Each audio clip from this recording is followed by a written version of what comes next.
Welcome to Learn and Love Music. I'm Duane Hulbert. I just played a wonderful nocturne by Frédéric Chopin. My teacher at Juilliard, Mr. Gorodnitsky, when I first came to him in my first lesson, he said, you need to play a Chopin Nocturne in order to work on tone. And this piece is a perfect example of a piece that has tone in it. All pianists know that tone is really important at the piano, but unlike other instruments, the piano sound cannot sustain like, let's say, a clarinet or a singer or a violinist. So we have to create that kind of sound, especially on long tones. And this is what this piece is all about, these long tones in the melody, half notes. Tone, and then flowing line. That note has to really sing out. It seems very simple, but when I play the accompaniment with it, I have to work extra hard to try to make those sounds, those melody notes, sing out. So let me put it together. By the way, Chopin writes andante cantabile, and also I love this marking semplice e tranquillo, which means simple and with tranquility, peacefulness. But listen to that top line in the singing voice.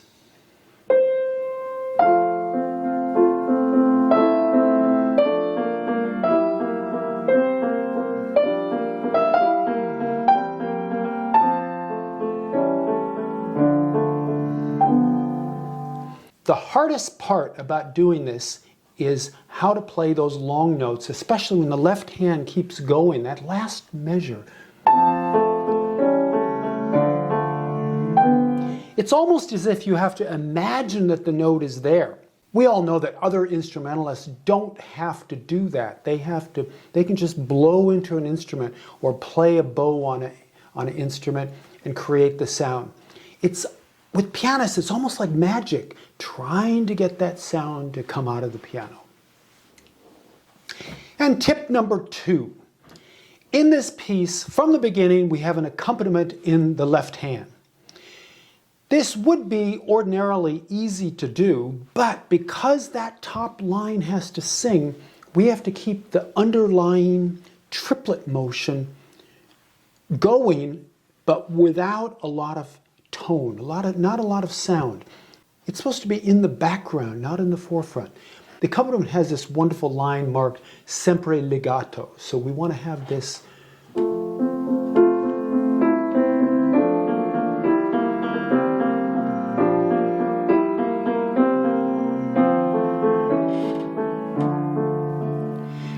You'll notice that Chopin is using the melodic line in the left hand as well, but it also requires that the player has to play triplets underneath. All of this has to be much, much quieter than the singing line on the top. Here's the accompaniment.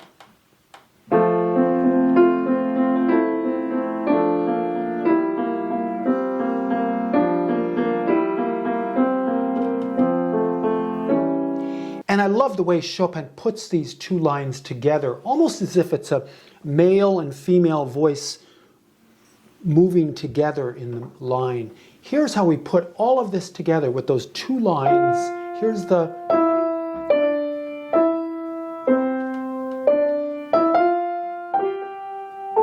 Now let's put it all together. Listen to the two lines, treble clef and bass clef.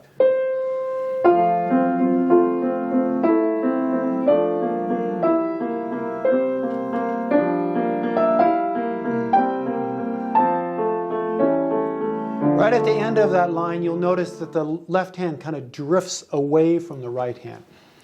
But this opening line is so exquisite. One of the most beautiful musical lines that Chopin ever wrote. But remember, all the while, you have to play with the legato touch. That's what creates this wonderful sound. Number 3, follow Chopin's markings, especially when it comes to giving the melodic line a little bit of stretch, a little bit of rubato, a little bit of timing. On the second line of the piece, you'll notice he marks poco crescendo e ritenuto, which always means to slow down a little bit. And then he makes the line kind of disappear with a diminuendo. And at the end of the line, one of my favorite markings is dolcissimo, which means not just dolce, sweet, but very sweetly. It's a wonderful way to end the phrase. So let's listen for those markings that Chopin has in measure 7. So we have this, rubato, ritenuto, then dolcissimo. I always wondered when I first played this piece, what does it mean to play sweetly? A lot of it is timing, beauty and timing. And also the word dolcissimo, which suggests that the music should not be loud at all, but it needs to have that deep tone that sustains. This is a great passage. And then Chopin reiterates that line again, coming back to the opening passage once again. But I love that transition from just before the second iteration. Listen to that spot there. Ritenuto, taking your time. Dolcissimo, like the beginning, but now he decorates it.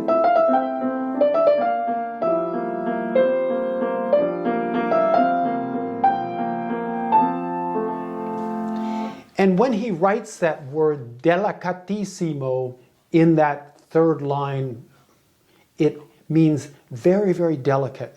Some composers just write rubato or poco meno mosso, a little bit slower, but he writes delicatissimo. That's not only slowing down a little bit, but sort of drifting a little bit beautifully. I love that spot in the music. And number 4, we get to the technical part of this piece. It's marked con fuoco, with fire. Very different from the first part of the piece. But here he also changes keys to a much darker F minor. This passage features the left hand as the melody, not the right hand. The right hand just has these fast 16th note sixths that sort of alternate back and forth. It's almost like a Chopin etude. It sounds like this.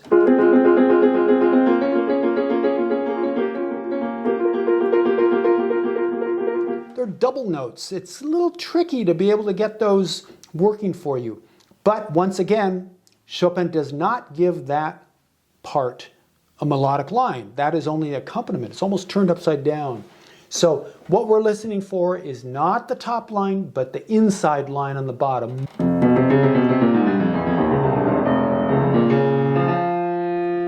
And we put the top on and we get this great con fuoco with fire with both hands.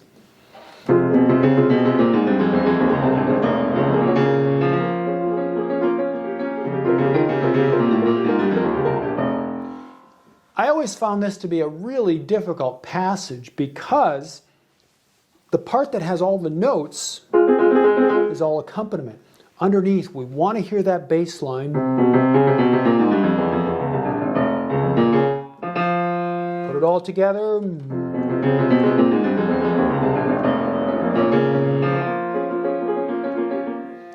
When I first was working on this piece, I found the technique in the right hand with all these sixths to be very, very difficult. And I remember one of my teachers, Janine Dowis, used to say, when you have fast notes, it's better to push the notes forward in double notes as we have here. If I pull back, it gets kind of awkward.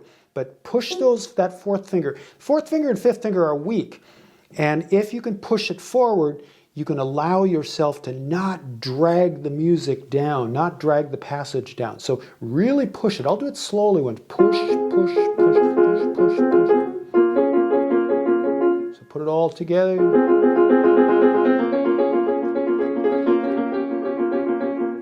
Not an easy passage at all. It reminds me of Chopin's etudes when he uses these double notes. Very, very difficult. The volume is not that important. What's most important is making sure those notes are evenly played. These notes have to be in the background because the melody is in the left hand. A great piece of music written by Chopin. And what a dark, wonderful passage that contrasts that beautiful lyrical major theme in the beginning. And finally, tip number 5. On the last iteration of the theme, Chopin puts a little bit of frosting on it, adds extra notes, and creates sort of a variety of different rhythms and sounds. Here it is. I'm going to point out the places that are different from the beginning. The beginning part of the last page is like the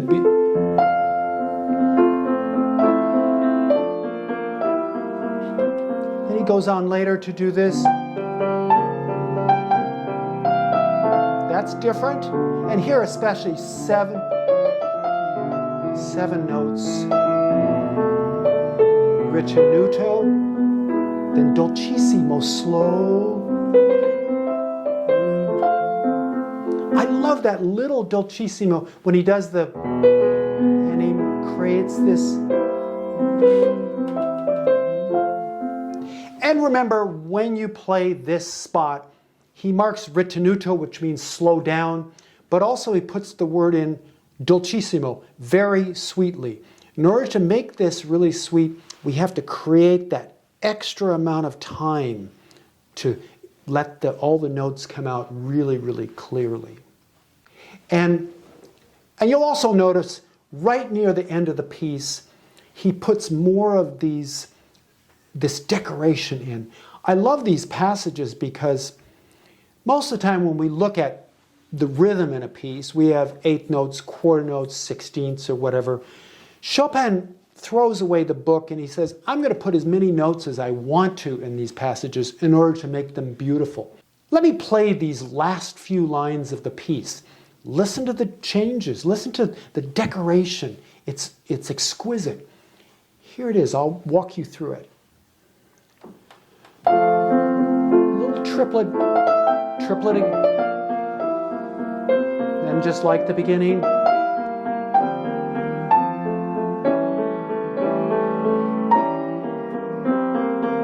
Another little ornament here.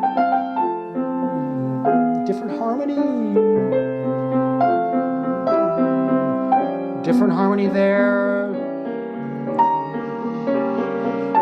Another little ornament.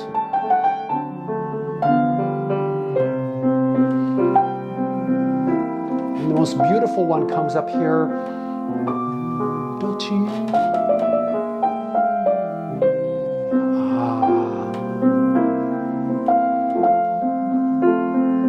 Left hand melody. Smorzando, dying away. Now freely arpeggios. And another arpeggio.